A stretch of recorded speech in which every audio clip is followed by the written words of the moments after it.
Yo, it's Mel from Rap Rankings. To hear the full episode this clip comes from and all the other episodes, stop by raprankings.com or search Rap Rankings on your favorite podcast platform. Track 6, You, produced by Taz Arnold, Who Are I, and Soundwave.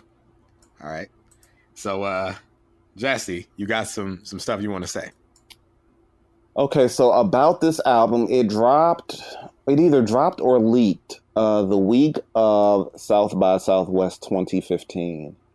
And eventually we'll get to why, I related to this song at the time.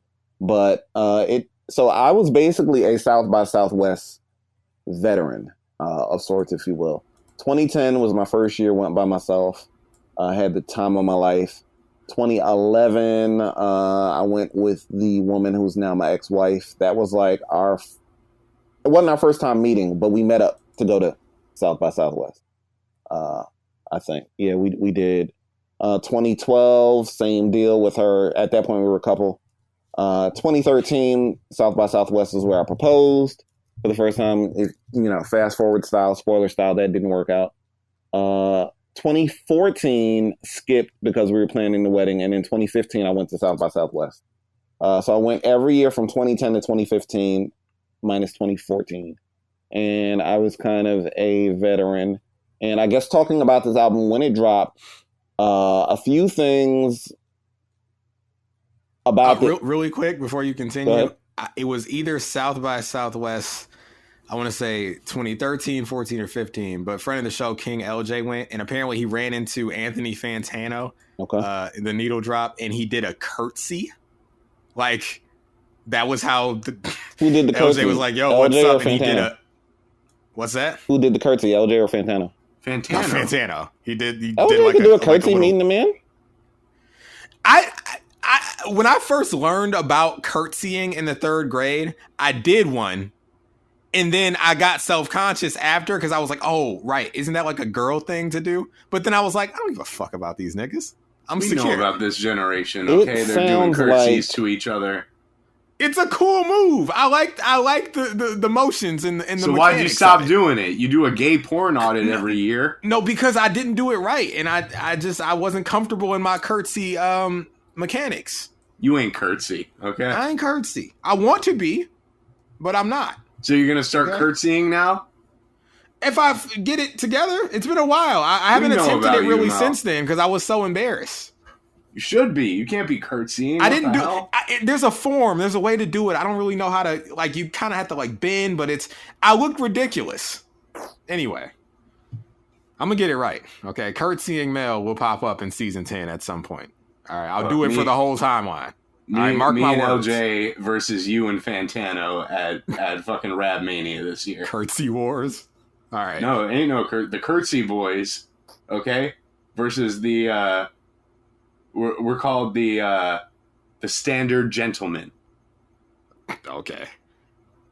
I think I'll side with Mel on this because in my mind, curtsy is like from the root word courtesy, maybe. Could be. Yeah, like you're showing courtesy to someone. Okay. All right. You ain't courteous, Moulz? Listen, there's a reason why he chose to point out in the story that Fantano curtsied. I pointed it out because I was South by Southwest. I always, ever since LJ told me that, I've never been able to forget it. We heard the Mel backpedal live on the air, folks. We know what's going on. Mel backpedal? It was a funny story until Jesse questioned it, and then now... Oh, I wanted a curtsy. My whole life I wanted to. I've just never been good enough. Yes. I think Mel would curtsy. Well, of course I would. I have to know how to curtsy. Right? I think he would do a curtsy meeting someone. He seems like that kind of guy. We ain't doing no curtsies around here. We're from New York, man. We can't be doing curtsies. Fuck y'all gender roles. Fuck all that. I'm sure they're doing curtsying on Christopher Street. Man, we gonna join a curtsy commune, curtsy coalition, okay? I'm sure they're doing curtsying in the village. Curtsy boys, okay? We're gonna fight the Kia boys. Jesse, you'll find out about that when you listen to the episode. I've heard about this. I was talking with someone about this on Twitter today. It happened to someone at a couple jobs ago. this year. Well, like Moulz as a Kia boy just listening and like biting his fingernails. holy shit. someone, If I find out you're that on the low, I'm quitting the show. I'm quitting. yeah, someone stole You're a my coworker's disreputable Kia, man, and I like, don't want to do a program with you. someone stole my coworker's Kia in like broad daylight. Yeah. Just walked in the parking lot of my job and just got away. Did they curtsy Nigga first? savages out there. I don't know. Yeah. Anyway, sorry, I interrupted. I gotta tell you, curtsying before a carjacking is like that's some shit. That's a gimmick. It's a gimmick. Don't mind if I do, nigga. Yeah, I'm never getting a Kia. Yeah. Had I known before I got one, it was. Wait, that happened to you? Wouldn't have got one. Almost. You'll hear it, but just continue. I interrupted. Has it happened yet in the review, Mel? Yes, it has. That's why I'm saying he'll hear it when he listens back. I'll never forget it. It happened during King Kunta. Okay. Yeah. Yeah. That'll be in a couple of months for me. I'm way behind.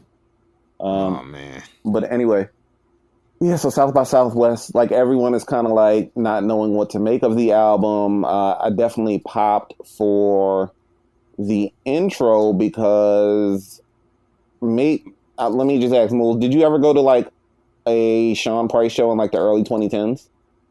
Yes, many times. Did you see him walk on the stage to that song? To Every Redacted is a Star? No. Oh man, he did this in Philly. Like he just like the song starts playing, and yeah, he like that's just the hook of the song. Every Redacted is a Star, but it's like a whole song.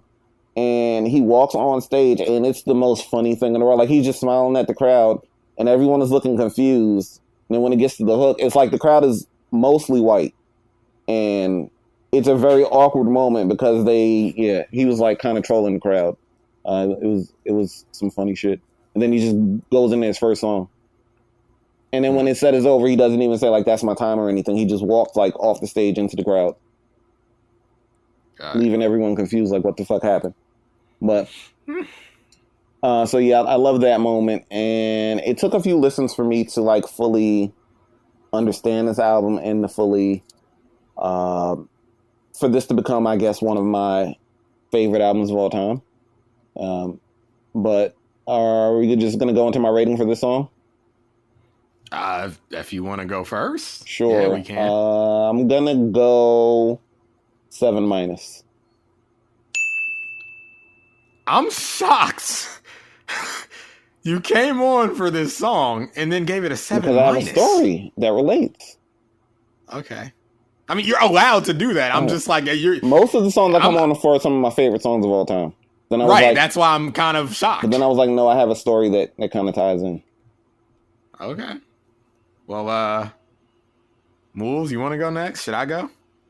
I could go. Okay. I gave the song a flat 8. Ding me, baby. Oh, wow. Well, I really do feel like an emo piece of shit now. Y'all, this is a 10. What? Wow. How is this a perfect song? One of your favorite songs of all time? I mean, I'll explain, obviously. But Yeah, that's insane. This is obviously then your favorite song on the album, I assume. I don't want to spoil anything. There could be more 10s, but You guys already recorded it. Kayfabe style. But the audience ain't heard it yet, nigga. I hear you. You know. Well, Moulz said anyway. obviously, so. All right, yeah, it's a 10. It's a 10 for me. It's wow. a 10. Wow. I'm blown away at this one. I want to just hear why it's a 10 before I explain what I like about the song. Well, y'all want to hear from me first? Okay. Well, yeah. Damn. Like, you're the only non-Kendrick stan that would give this a 10. It's... Well, see, when you say that, I feel like I need to say it's okay to be a large enough fan of a person without being a stan. I don't think I would need to be a stan to give this a 10. But Stans give out 10s. I've given 10s to people. I don't even like the album the 10 came off of. Same. I'm glad you mentioned that, Moulz. There's a song by Ram Riddles, Bodman. That's a 10. You just giving out 10s. No, I'm not. And long-time listeners of this show know that I don't just give out 10s. Okay, Bodman. But I'm a Bodman. That's Woo! That song is so good. I was going to say something, but you might censor me. What you going to say? Oh, no, don't say it. I know what you're going to say. Don't say it. I just... Where's the freaking notes? Now I got to make notes. I can call my friend that. Yeah, it's okay for you to call me that, but you can't say it on air. I can call a non-gay person that who's my friend. Yes, that doesn't need to be censored. No, it does. It's not a slur against you. You were speaking in patois. I spoke back in patois. I was saying the song title in patois. All right. Okay. Are you stupid? Are you dumb? Yeah. Mine's always with the need for censorship style. Like, yo, we need to nice all of that, all the slurs, all the disrespect. You know, mans aren't here for that. Well, okay, we gotta get right for 2022, you know? It's a lot of dance music out there, a lot of escapism. You won't break my soul. You know, the boy just dropped Honestly Never Mind. So honestly, never mind all that racism. We gotta progress. And that boy Trump, he's lurking, he's coming back in like 2 years, you know? Like Revenge of the Sith, we gotta stay alert. All right, and if you didn't give I on this album, if you didn't give that a 7, if you gave that like a 6, it's because Kendrick didn't say it's mandem. Anyway, I'll continue with my explanation. So, obviously, the song is set up by the poem, which is extended further at this point in the record. He finds himself screaming in a hotel room.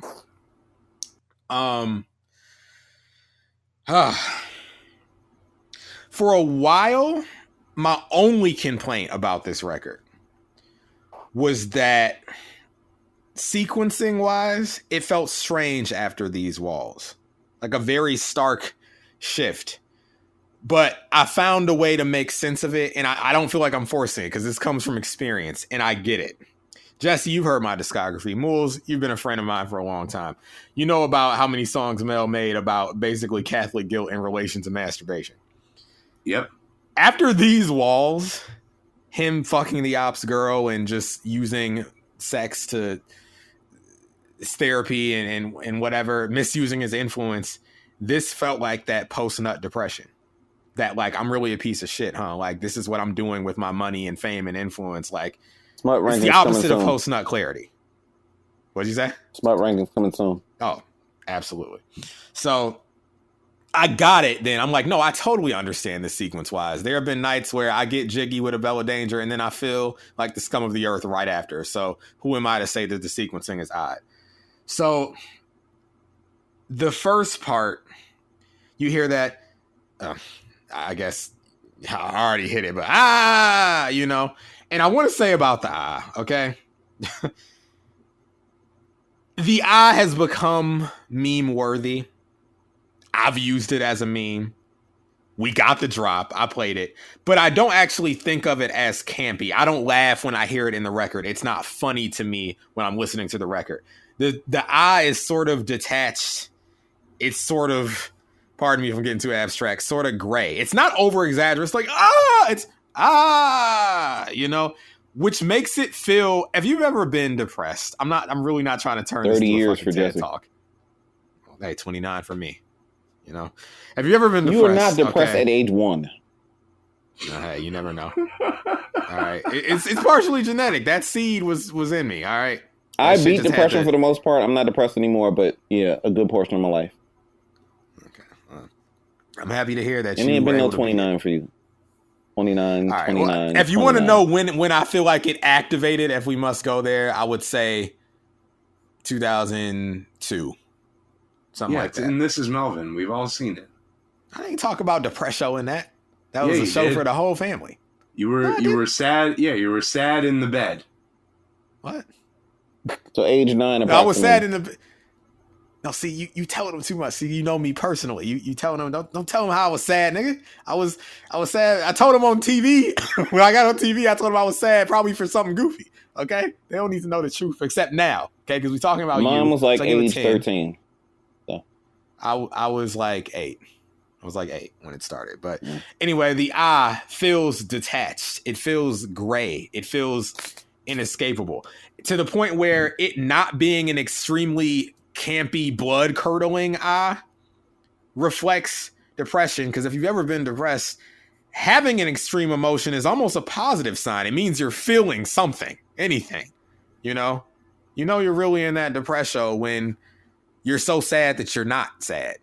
Right. You feel me? So, we get the we hear that, like that's falling down a spiral vortex sort of thing. Jesse, in 8 Million Stories, it was a similar sound in that, like that falling. It's the classic sound of things. You don't know about no 8 million. I gave the song an 8. You don't know. I do know about that 8 million. All right. I just listened to it. Went to Carvel to get a milkshake. Okay, fuck you. All right. I was listening. 8 out of 14 I was or 8 out of however many. No. Anyway, the first part of this music, because there's a beat switch here. There's a lot of beat switches on this album, but why'd you say F me? Because I am 8 Million Storos. Well, okay. It's fuck me. Before we get into this first beat, I think we should play the sample. Oh, sure. You got it in the archival audio folder? Yes. Who R.I. is also a credited producer on the actual track, but this is Who R.I. Loving You Ain't Complicated from 2014, maybe? Okay. It's a pretty new sample. In the metadata? Let's see. Right click. Year. It says 2020 in the metadata, but that's wrong. Gotta be wrong. So, all right. Here's the sample.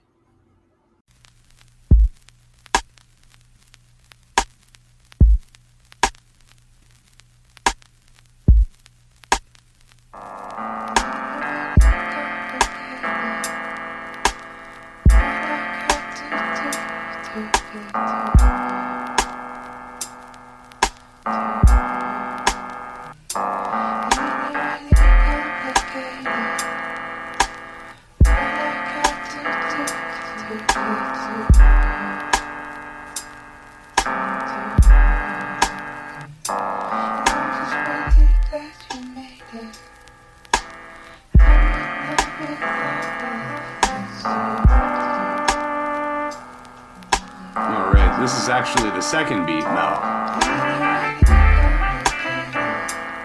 Yes, second beat. With that wonk, wonk, wonk, wonk, wonk.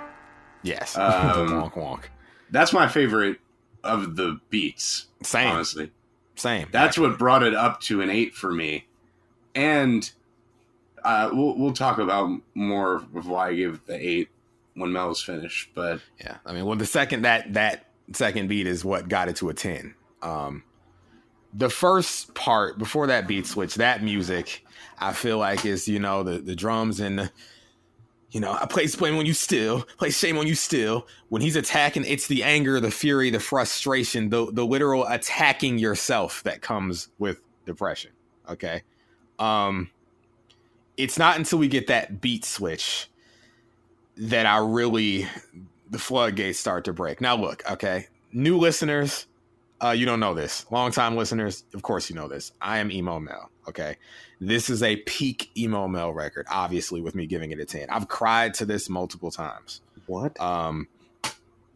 Yeah, I mean, that shouldn't sound too crazy. I mean, it's one of those songs that has the ability to make me cry no matter how many times I've heard it. And obviously, you don't just give 10s because it makes you cry. There's songs... Right, we went through this with that Atmosphere song that I had to downgrade to a 9. Right, crying doesn't guarantee a perfect rating. I know that it was a genuine performance from Kendrick, but it feels like theater to me. Well, it does, which is why I say perfect performance alert, because there is a performative aspect to it. He is performing the depression, but it doesn't feel performed. No, it was genuine. It was an real emotion. Right. Like, it was a genuine emotion. Like I read about the recording of the song and everything. Yeah. Didn't they say it was an uncomfortable aura when he was done, or like when they were watching it go down? They said he entered the booth, turned the lights off, and lit a candle. And they didn't know what was about to happen. Yeah. Hey, speaking of people observing it, the first time I heard the album, I told him in part 1 I was with Camero Van Bureau, who, apologies, we love him, Jesse loves you, he does, but I was with Cameron. I don't know if it's love, 2015. I ain't really spoke to him. I respect him as Don't ruin your apology. All No, right? I respect him, but I haven't like even had a conversation with him. I've had conversations with Daniel and Stilo. I could say like, oh, I love those guys. I respect him as a mutual friend. Best of love. It is best of love, 100%. Okay. Well, I heard this album, To Pimp A Butterfly, with Cameron. First time I ever heard it in my living room. The second time I listened front to back, I was alone in bed. Like, must have been 1, 2 in the morning, headphones on. You know what? And that's when the song really hit me. That's because, when you're with somebody, and plus on first listen, it's all, it's hitting you at once. You don't really know what to make of anything. But being alone in that room, really hearing that, what felt like hearing that song for the first time. I'm really not trying to make this a male therapy session, but like that hearing and relating to that self-hatred, that inability to love yourself, the skeletons, the demons, the ghosts, the shit you're haunted by. It's one of my favorite songs of all time for how he captures that. Okay. It's one of those things where I hope a person can't relate to this record, because if they can, that means something, and that something is that they're probably spiritually broken or beleaguered, if you will. Like, I wouldn't want a person to relate to this. So let me ask you: you enjoy this song because you relate to it? Yeah, I guess so. Yeah, we're rating personal enjoyment, not like, oh, you made a masterful work that I rate a 10 on quality. I enjoy merits. The way it connects with my soul. It has therapeutic qualities. What's that? At a level of a 10? Yes. Okay, I'm not. Okay. Yes, absolutely. I mean, without hopefully depressing they've heard the record, so actually fuck the audience. Okay? Not fuck the Kendrick audience. said fuck the audience. No, we love the audience, but I'm saying in this song in particular, because Kendrick said fuck the audience. Are we saying love because, we don't know these people, some of them. I mean, we know Daniel and Stilo, and I even know Cameron. But do we say love? We love you if you're paying that $4.99. We love you even if you aren't. If you're on the main line and you don't want to subscribe, then I don't know. We might not love you. The views expressed by the third member do not reflect Rap Rankings Incorporated. We appreciate you for tuning in. We appreciate you to the main line. Sure. We love you if you pay the $4.99. We love? I don't know if we love. Yeah. I don't know. I love a lot of these listeners. I must say. These calls come in, they say, Mel, stop sucking the listeners off. It's like, how am I doing that? I just said fuck them. Okay? Because listen, the people who are calling in, those people, yeah, I love those people, but I'm talking about who the fuck knows who's on the other end of this thing listening. You love them all? I could. No. You never know. I haven't talked to them. You're going to give them we talk a lot curtsy? In private about the silent listeners. You, Mel.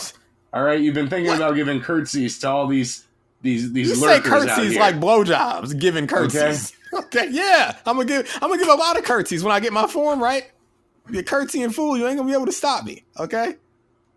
Anyway, I'm in my mode, nigga. Okay, I'm in that mode. I'm in the dark. I'm crying. All right, let me. Anyway. I know you're vulnerable. That's why me and Jesse are getting at you in such a way. I know. You're always picking on me. Ain't nobody picking on you. Junior captain, the freshman captain got more privileges than me. I ain't got no privilege. We got to assert some seniority around here. That's all. Senior though. The point is, folks, there is a obvious relatability here for me.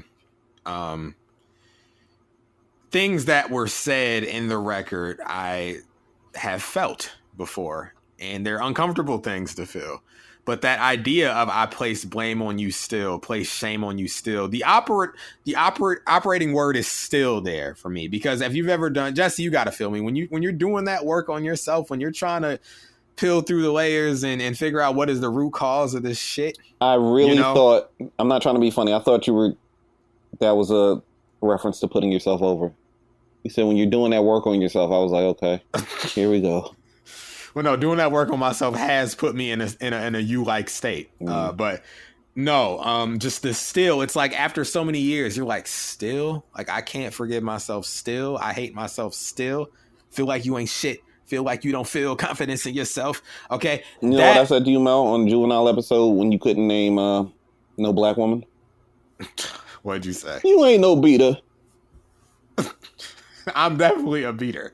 Okay. Instead of you ain't no leader. I am a beater. Oh, I fucking tell you, fucking failure. You ain't no beater. Don't do this. Don't trivialize this heartbreaking song for me. You ain't no beater. Or actually do it. You do it. I don't have ownership over this song. It's not my song. It's Kendrick's song. But yeah, that song, he's turning up on himself. And when you've been in that mode, you know, never like you, forever despise you. I don't need you. The world don't need you. Don't let them deceive you. Numbers lie too. Fuck your pride too. That's for dedication. There have been nights, let me be vulnerable with the audience, where we're having a good week. I'm looking at the stats. People enjoy the episode, and that voice still tells me you ain't shit. You know, like fuck the Captivate numbers. The wrong song to come on for. I was saying I didn't know. I don't know what you expected. Honestly, it's like when I messaged LJ after her PTSD. I'm like, I don't know what I expected to feel listening to an album called PTSD. But literally, yeah, man. does anybody remember Laughter? Not on you. Okay, oh my goodness. It's this is a record where, you know, I told you it's a 10 because I've been to this place. I've been to the bottom of this pit where no matter what, you're not going to allow yourself to breathe. You're going to keep that pressure on yourself because there's something in your brain, something in your heart, whatever. It's no matter how good things are going, you'll have those quiet moments where you remember the things that you just can't forgive yourself for. It's like you just can't allow it, you know. Not to tie this into current events, but you know, like that Will Smith apology today. You know, I'm not going to get into that. Okay, but it's like that. When he said like his central trauma is like disappointing people, you know, like when you have a central trauma, no matter what it is, I feel like that's the thing that every individual never gets past. They can become aware of it, but anytime it arises, it's just like it's an eternal block, you know. I have two things to say. One, it's a little uncomfortable because now you're making me like process mentally, like, you know, silently on the mic, like my issues and whatnot. That wasn't happening when you had heard this record? Not really, no. I just said like, oh, that's some Kendrick shit. I didn't really analyze it that deep. And number two, Will Smith, fuck off, okay? Oh my God, we're not talking. All I'm gonna say is the man has enough money to fall off the face of the earth forever. He doesn't have to be in Hollywood. He's apologizing to Hollywood because whatever the fuck reasons, like he cherishes his position in Hollywood, so on and so forth.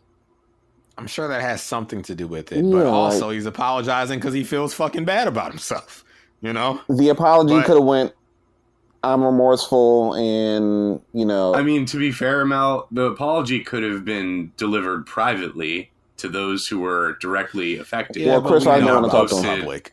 We know about the public. If he hadn't have said anything and just popped back out, then the attack would have been, you're not going to address it? He apologized 24 hours after the incident took place. And that wasn't good enough, you know, and this isn't going to be good enough, you know. But we don't even... Is he going to do a video apologizing for the video that he just put out? What? You know, that's things go. You know, that's like... when you're a public figure, they expect you to do everything publicly. This man, it's whack, it's stupid, but, you know... That man has a humiliation kink. Oh my God, we don't need to get into this. Anyway, the man went on Red Table Talk numerous times, humiliating himself over August Alsina. We don't know them people. He has a humiliation kink. We don't know them people. It's a lot of people projecting on the situations that they aren't close to. Listen to you and work through your own traumas, okay? Before you come at Big Will, okay? The man lets his Jada wife... and Chris Rock and August Alsina and anybody else. The man would let his wife fuck the ghost of Tupac like Ghost with Patrick Swayze. He would allow it. Will, I didn't know he was going to do this shit tonight, okay? Will ain't listening.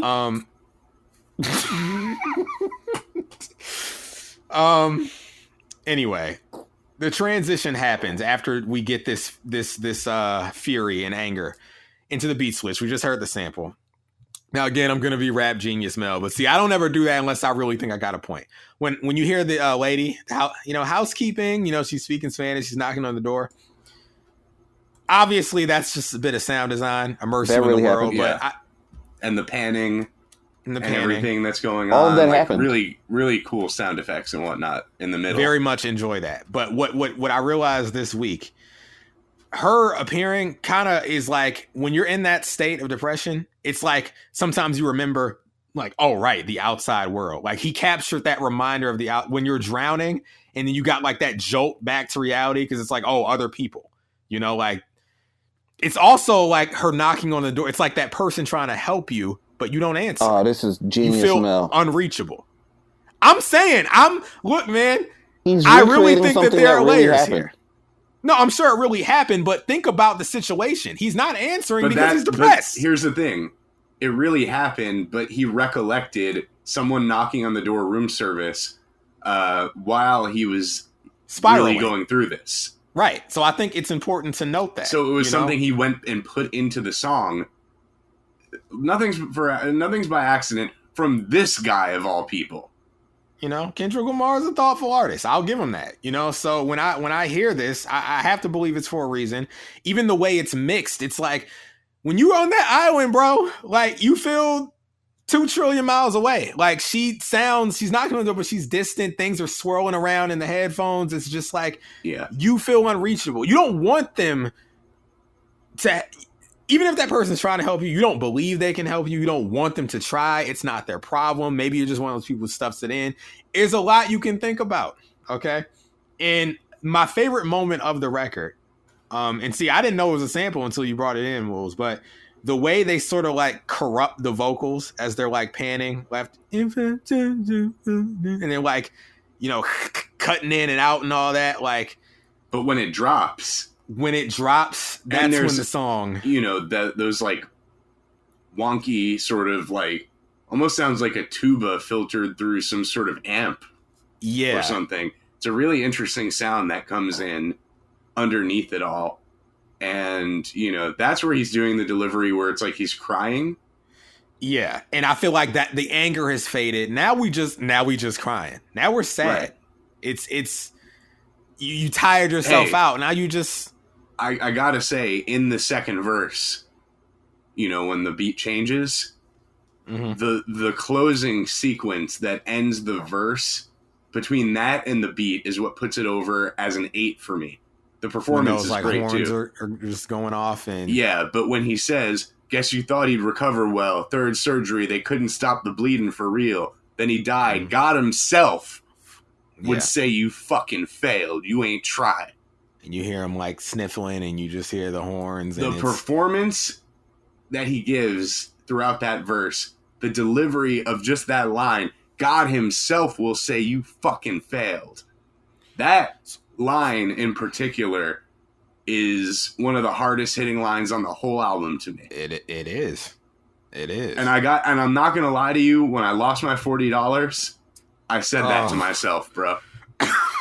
I said God there's himself would say you fucking failed. Because I tried to blame someone distracted me when I was like at the self-checkout. I was distracted by the lady at the self-checkout who was trying to ask me if I needed bags.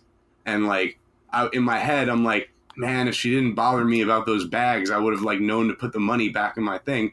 And then I said to myself in my head, don't fucking blame her. This is all on you. God knows you fucking failed. Oh my God. I lost $40, Jesse, and it's day 2. I'm still beating myself up over it. Where? At Ralph's. It happened to me at Target. I lost 20. I think I lost 20 myself last year downtown. God, that fucked my whole night up. That was terrible. There's a downtown Peoria? Yeah. There's a downtown everywhere, right? I think tomorrow will be the day I get over it. I think tomorrow will be the day I get over it is a crazy sentence. But I feel you though. Cause Moulz and Mel, sometimes you're doing estimates. It's even emotionally, it's okay, I'll probably get over it. I feel you. I've lost $40 many nights. it's with just them like cam it girls. belongs to the streets now. You know what I mean? In so many ways. In a real Sometimes way. you can charge it to the game. Other times you're like, no, fuck the game. Give me my money back. It's just like Yeah. right now things are a bit tight, so I'm just like, nah, I can't. Like, but it happened. It's too late. It's your fault, idiot. Jesse, you said you lost money on them cam sites? I've lost $40 many nights on them with them cam girls. That's not Oh, so- losing. That's giving. It's bleeding my bank account. No, I literally just like forgot I just lost, like my money just like slipped out of It's a loss. my reach, basically. Wait, Like, so And I feel like a piece of shit every time I feel get the you. email confirmation. Like, we've charged your account. Man. This is a song to be vulnerable. Okay, we look, cry it could together. have been worse. I could have left the wallet and kept the $40. Oh yeah, that would have been much worse. Jesse, I guess this means you're those guys. When I watch uploads of illegal rips of those same cam shows, and I hear the coin sound, but that's you. There is a sound when you take them private. I'm not the guy that just be giving away the gold where everybody can watch at the same time. Nah, fuck that. We going private. Comedy style. porno is mine to keep. I have a fiance. None of this is really How happening. much a porno cost, right? Yeah. Yeah. How much a porn costs. Every cum shot is mine to keep.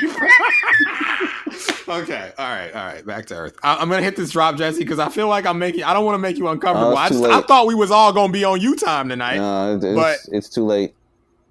All right, well, I'm I'm hitting having it an anyway. inner That therapy music session. was happy and it believed in love and it was cheerful music and it in it was is often musical. And bleak. now you get this music that is so sad and so angry. it's a bleak life. life, and the music about it is often very bleak.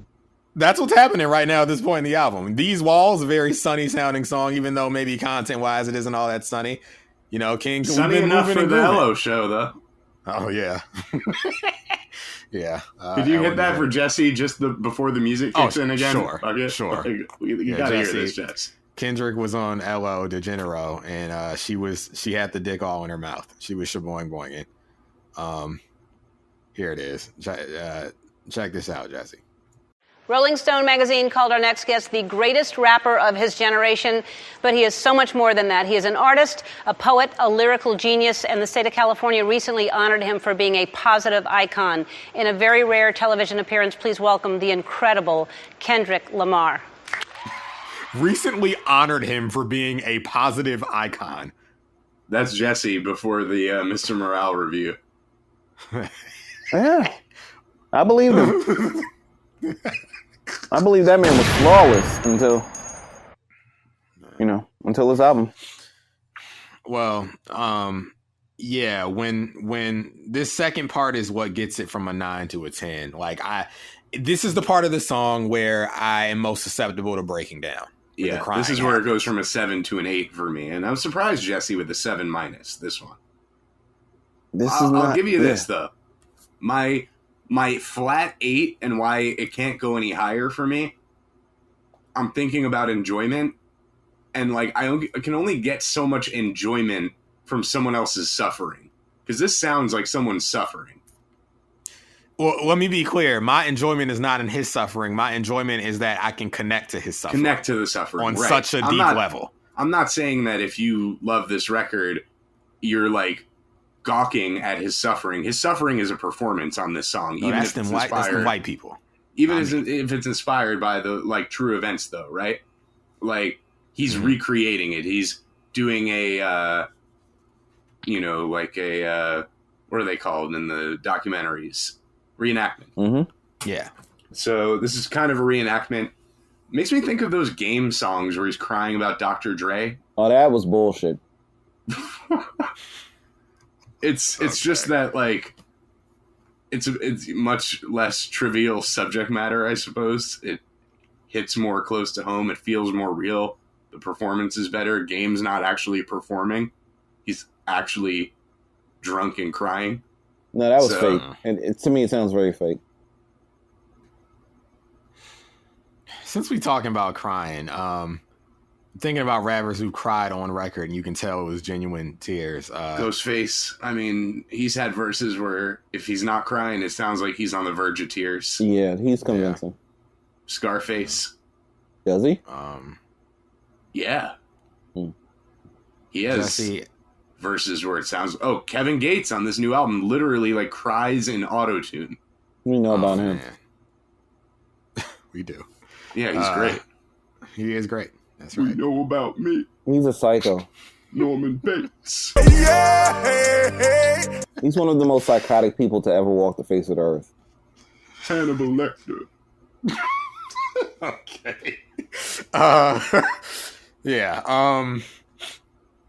Yeah, this is I thought we were on the topic of people crying on records. Freddy Krueger.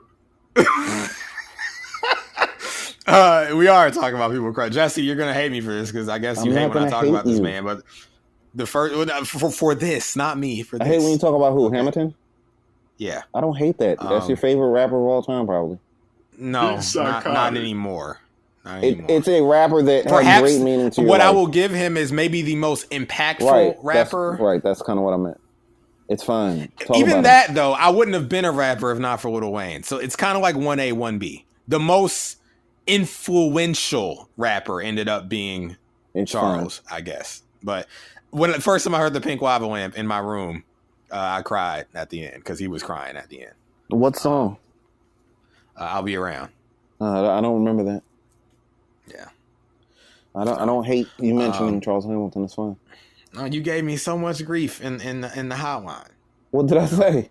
I just be talking shit. I don't remember. I'll just be driving around. I'll say whatever comes to mind. All right, boys, we got to start taking these. Jesse messages are really meaningful to us. It's like it's really customer service. Some of them are serious, but like, what did I say about Charles Hamilton?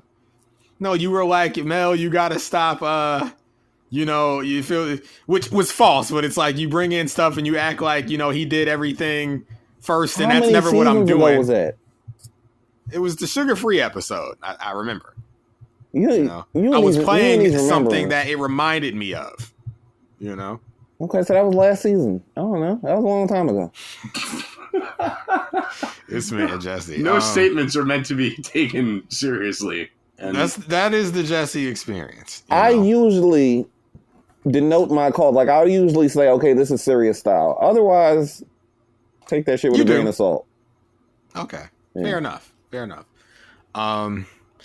Yeah, look, when that beat switch happens and that haunting girl comes in singing all fractured and dissociated, and he comes in doing the performance, like, to some people it might sound, very dramatic. To me, it works. It doesn't take me out of the record. When he's doing like the gulping of the bottle, it's like, and if this bottle could talk, that's where I get those Game vibes from it, the drinking, and whatnot. But in general, it's a good performance from him. Yeah, it is a performance, but I feel that it comes from a genuine place. But it's heavy, and it's sometimes it's hard to listen to. That's why I kind of cap it at that 8. You know what I mean? It totally is. I mean, it's not. Don't get me wrong. I don't just like ride around listening to you all the time, But, yeah. I mean, why would I? I mean, a lot of these.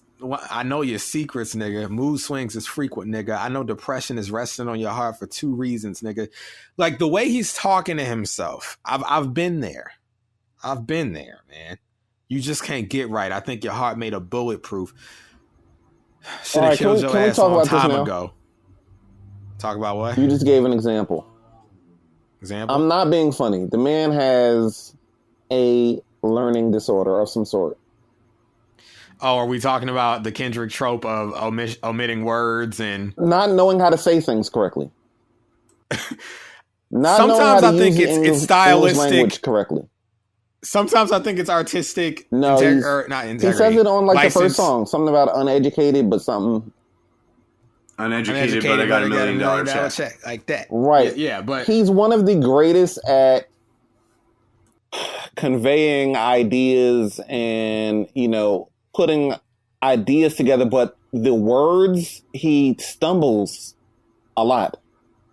Yeah, we called upon it out saying on the right damn. The thing. Kendrick word salad, the Kendrick omission of words, the grammatical errors. Yeah, the I grammatical beat him up errors, enough for it grammatical on Kendrick. damn. So I have an example. I'll play uneducated Kendrick in the. It's in the folder. It's the last The example. name of the drop is Uneducated Kendrick. Listen to this. The worst grammar in the world. He's talking about memories of Mac Miller.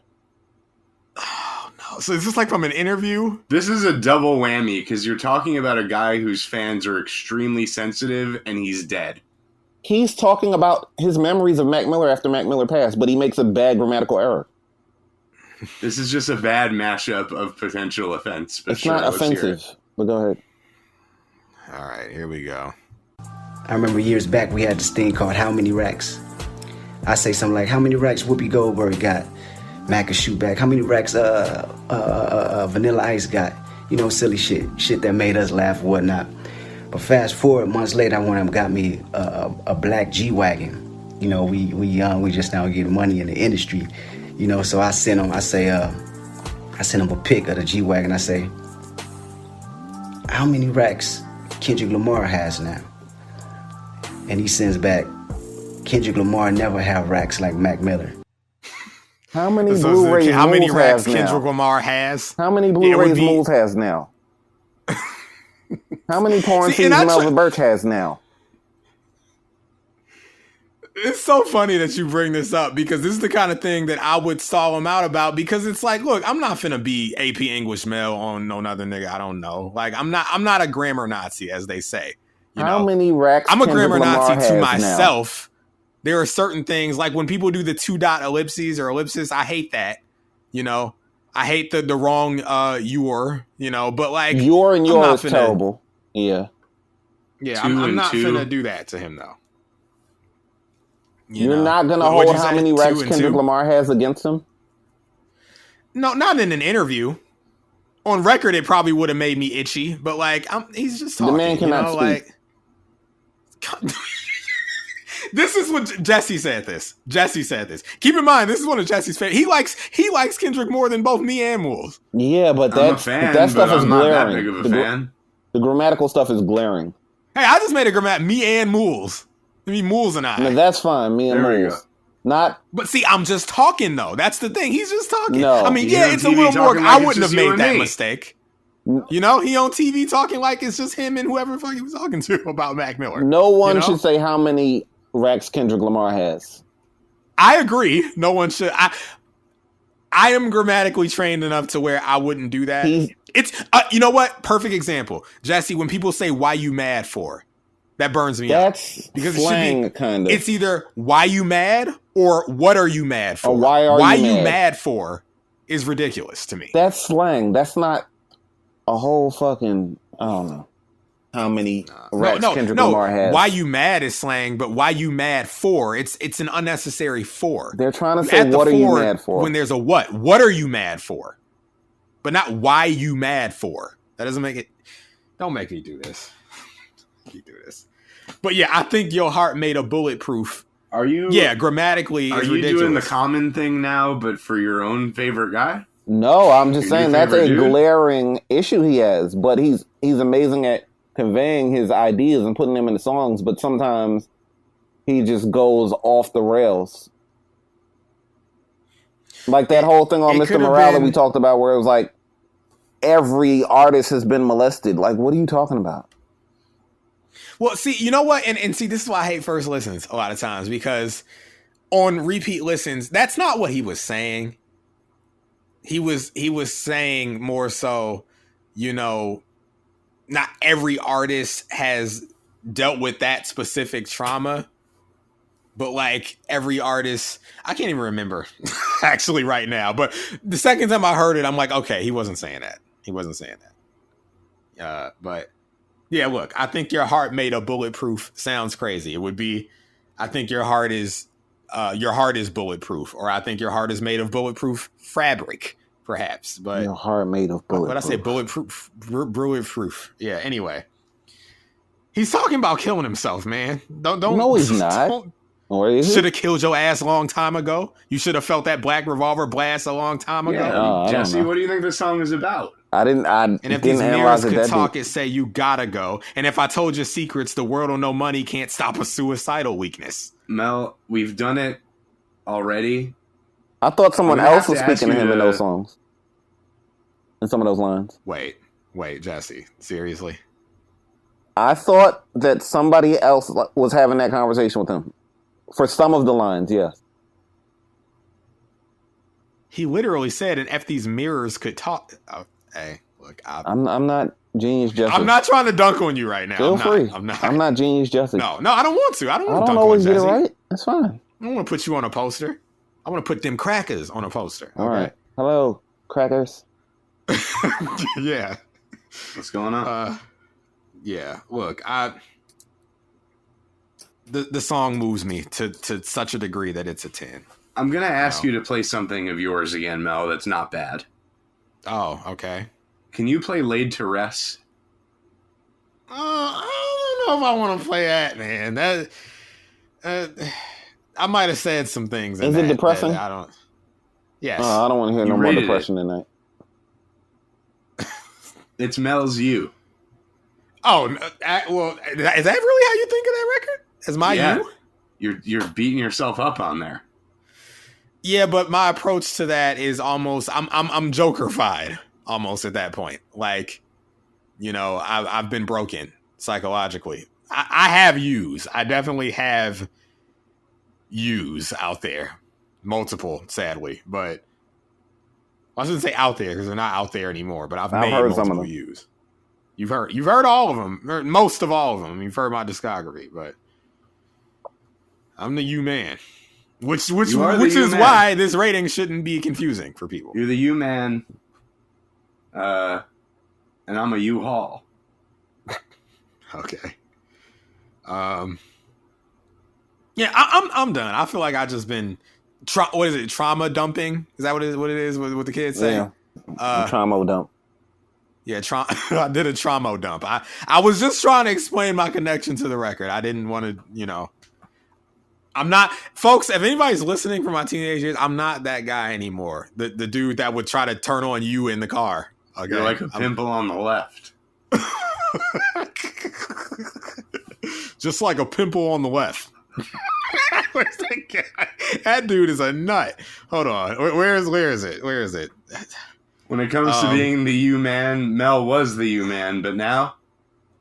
Yeah, here it is. Just like a pimple on the left. Somebody says something and you don't like it. Sir. Hey, sir.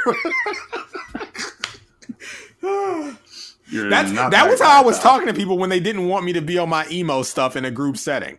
You know, Jesse, I used to ask, like, request Hamilton songs to be played, like, in the car. And, like, we chilling, like, we're having fun. I'm like, turn this on. I made them listen to Voices, I think, as I was just in the back seat. Just like wilding out, like, oh God, teenage Mel, man, teenage Mel. All right, so I guess my story about how I relate. Yes, please. All right, so at this same South by Southwest 2015 that I'm talking about, at a showcase, it's a Stone's Throw showcase, and Stonewall. Yeah, Stonewall. Stonewall. It's late at night, and it's like this is the year before Anderson .Paak blew up. So he's on stage, he's doing this thing. Like maybe 10% of the crowd knows who he is. A year later, he's like the biggest thing in the world.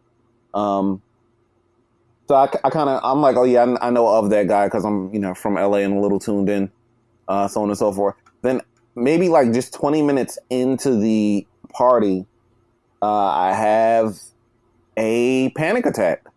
And oh man, I'm sorry to hear that. Good. Not good. To my recollection, I think it's the only panic attack I've ever had in my life. And in such a large public gathering, though, that's got to be fucking terrifying. Even one is too many. I feel you, Jesse. Right, and I don't know if it's the fact of, because that year I was by myself. I don't know if it's the fact that you know, almost every other year I had gone with my ex-wife, and that year I was just by myself, and like I knew people there, you know, so on and so forth, but it just wasn't. Anyway, I just had like a panic attack, and I went back to my hotel room. I shot out that Red Roof Inn, and it was just a dark couple of days. I won't go too much into detail. There wasn't no suicidal stuff. Thankfully, with everything I've been through in life, I've never been suicidal. But it was a dark couple of days, and I only went outside to eat, and people that were looking to hang out with me, I just didn't make it really back out of the room.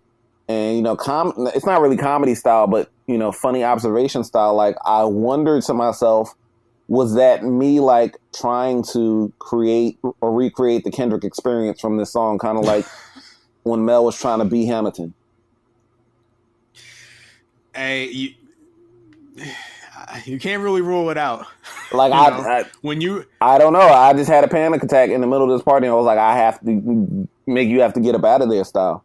And yeah. Oh, man. And I just went back to the room. And I don't think I've ever had another panic attack before or after that. But yeah. Well, that's good to hear. Yeah. The week this album dropped. And I've asked myself over the years, like, was I trying to recreate this song because I was like just a stand for this man? Trying to live out that experience? I don't know. Here's a drop we haven't played in a very long time. I'm sure listeners are listening to all of us like, let's talk about little Dick Redacted. always talking about how much they relate to Kendrick's most depressing songs. Let me ask you, so I know you may not have rated every album of his, so on and so forth, but off the top of your head, this is like probably your favorite Kendrick song? Song? Highest rated Kendrick song. I don't want to spoil that, but it's... Does he have other 10s for you? Won't spoil that. It's a yes or no question. On other albums or... Actually, yeah, it wouldn't be a spoiler. I think so. Okay. Yeah. All right. He doesn't have that many 10s for me. A lot of 8s and 9s. He has 0 10s for me. I'll just say it. We know about you. I mean, look, I'm a stan of the boy. You all know this, and he doesn't, have any 10s for me. It's really a point of contention in the OVO camp, but, they let me slide. Anyway. Yeah. And that was my story and how I kind of related to it. And I was like, I didn't expect to come on here for this, like, depressing ass shit, huh? You cosplayed this song at South by Southwest. Why 7-? I don't enjoy it that much. For me, it's not, I think cohesive is the right word. The rest of the album, I mean, there are a few outliers. Mama's an outlier. It doesn't sound like, there's not too much live instrumentation there. This is a outlier because it's just all over the place for me. And what's the second song? For Sale, I think. Oh, no, For Free, I think. Yeah. Free. Yeah, that's an outlier. But most of the album is like just funk and jazz and, mixed with a little bit of hip hop. This is not a hip hop song to me. Huh? For Free is jazz. How would that be an outlier? I said mixed with hip hop. That's like spoken word jazz. This, For Free is not a hip hop song. This is not a hip hop song to me. This is like a theatrical, just, role or what have you. Even though it was based off of something real. It's not a hip hop song to me. All right, you and L.O. DeGeneres could try to put it in whatever lofty category you want. It's not lofty. It's just not. It's not the music is not hip hop. He's not like he's rapping, but it's like kind of just almost like free associative thought that rhymes. I guess I don't know. It's as hip hop as anything else. It ain't no hip hop. No. What did Kendrick say when he heard Jesse highlight his lack of education and give this song a 7-? What did he say? Stop it. Don't talk to me. That's what he said. You really want to hear what he said? Sure. He spoke on this song directly as we throw back to that MTV News interview he did with Rob Mark Mann. Oh, yeah. Great guy. Right, we got that. Don't know him. Great guy. This is Jesse planning to become an industry fuck. Great guy. Love him. Okay. Like, I'm very close to becoming an industry fuck, listeners. Not a fuck, but like to having a quote-unquote industry job. unintentionally. Best of luck and love to you. Whatever. I'm going to try to get Rab over. That's all I'll say if I get the job. All right. Well, hey, when you speak of us, try not to say anything controversial style, you know? You know the idea. I already presented it in the DM. All right. Okay. Here's Kendrick speaking on you himself. I want to get into you. I feel like the album goes along a certain path, and you to me feels like the turning point, like the access of the album. And a lot of it revolves around that track. I mean, I'm just going to get right into it, man. And, we know each other. We text each other back and forth sometimes just because it's Tuesday. Yeah. Yo, how you doing? Yeah. And I was surprised to hear some of the things that you were saying on here when you talk about depression and reveal suicidal thoughts. And I'm like, is this real? Is there poetic license? Like, where did that come from? What prompted that? I think I've pulled that song not only from previous experiences, but I think my whole life. I think everything is drawn out of that. Even situations from Good Kid, Mad City. It wasn't that much. It wasn't that vulnerable. Nothing was as vulnerable as that record. So it's even pulling from those experiences of coming up in Compton. It's pulling with the experience of going through change and accepting change. That's the hardest thing for man, accepting change. And when I was on that tour bus and things is happening back home in my city or in my family that I can't do nothing about, it's out of my control, I don't put it in God's hands, I couldn't understand that. And that can draw a thin line, between you having your sanity and you losing it. And this is how artists deteriorate if you don't catch yourself. So with these things happening, my release therapy is writing the music, and this was one of the records that came about. And I said to myself, I couldn't have this album without this record, because let's put it this way: the overall theme of for me personally for this album is really leadership. How can I use it? For better or for worse, with money and with my celebrity, how can I use it? How can I pimp it? Can I pimp it negatively, or can I pimp it in a positive way? Positive for me is showing what I go through, showing what I've been through with you, and coming all the way back to I and saying I still love myself at the end of the day. And it was vital that I had that on there. There you go. Great interviewer. We got to get some of his albums on the board. Okay. Great rapper. What? Oh, he raps. Okay. Yeah. What is it called? Takeaways? He raps. Say what? What is it called? Takeaways when it's a 7 or up?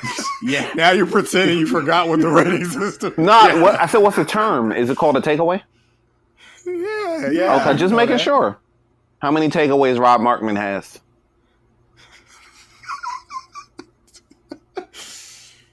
Oh, brother. Honestly, one of my favorite rappers.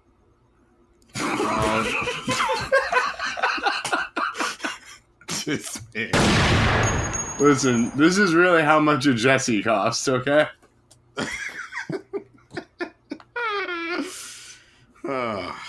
Mel, hit the check cleared drop. Oh, check fucking cleared, man. Here we go. I guess we on that time. Yeah. So Maya Krishnamurthy, have you? Oh man, amazing writer. All right. Okay. Where is she? Where is she? Salt of the earth, great woman. Salt of the earth. Ain't that the plan? Hi guys. Okay, we're gonna stop with this, and we're gonna talk about something else. Who else do I have to be industry friends with? Oh, definitely Elliott Wilson. Slow down, Jethro. Okay. I'm asking who are my new industry friends? All night. All right. Mel, who are my new industry friends? I don't want to go through the list. Okay. Who are my new friends if I get this job? I don't want to. Shut up, bro. Shut up. I'm really trying to think. Okay, look. All right. So, does anyone have anything else left to say about you? Anybody? Hold up. Yeah. Jesse? Yes. Hold up. I'm going to turn this depressing shit into a classic. I mean, I could turn this back up. One way or another. I'm going to turn this episode. The episode's a classic. Okay. Don't worry about the episode, okay? I'll turn this into a party real quick. Let's listen to some Badman. All right. You want to be an industry fuck, huh? I want to be. Let's go. And don't forget, his father let know that you're hollering at the industry if she's bothering. But don't worry, because we gotta speak to. He ain't industry. Gotta talk to. He not industry. We gotta talk to. That's my boy. This is out of control. This is out of control. Yeah, we need to speak to. He's a great man. I'm shutting this down. He's a great man. I'm getting y'all gonna knock the 10 off Badman. It's going. I'm getting us courtside tickets to see the Lakers when is in town. Oh, there we go. That's my boy. I don't know these people. I don't know these people. I think I've worked with before. These are names I know on a fringe level. Fringe level. Who? Fringe level. Yeah, I know of him. Who? Okay. Wasn't there folks, this has been the U review. No, we got one. We got to take it up out of here with my outro, Mel. I can't say that name. Who? You got it. You can't say whose name, Moulz. You got. Where? No. Hey, actually a good person. What are we doing? What is this? I work the Hip Hop DX. He's a good guy. They're not paying us for this promo. All right, I got my outro, Mel. What's your outro? Well, Moulz is on a roll. Okay, now I really don't know these people. He's a good author. Best of love. Some of these people ain't industry, though. Like, he ain't industry. He's just a Twitter guy. Where's the outro? Oh, okay. Outro. Anyway, if you're an aspiring artist, let them know that you got some stuff coming. All those people. Well, let Jesse know if I get this job, and I'll plug you in with the right people. Rod Markman, great guy. Best of love. It's time for the longest con, okay? Best of love, Rod Markman. The sequel to The Longest Yard. Oh, straight to DVD like DC con. Sniper. Yep. The longest con starring Moulz, Mel, and Jesse. Yeah. All right. Yeah, Jesse, where's the outro? Okay. Say it with me. MAGOS. That was it. No. Stop it. Signing out, Melvin Birch. Realest Magos alive. All right. And with that said, you got depression, you got line stepping, you got industry talk, you got a lot, okay? Jesse, he's an A&R now. Now. Jesse, he's an A&R now. Jesse, he's an A&R now. I want to network with everybody. Hit me up. Let's talk. Yep. Jesse, thank you for appearing. This has been the Track 6 U review. We're going to get back into this album. Anybody, if you want to hit up at google.com. Since I don't work there anymore. That's his email address. Good night. Yo, it's Mel from Rap Rankings. To hear the full episode this clip comes from and all the other episodes, stop by raprankings.com or search Rap Rankings on your favorite podcast platform.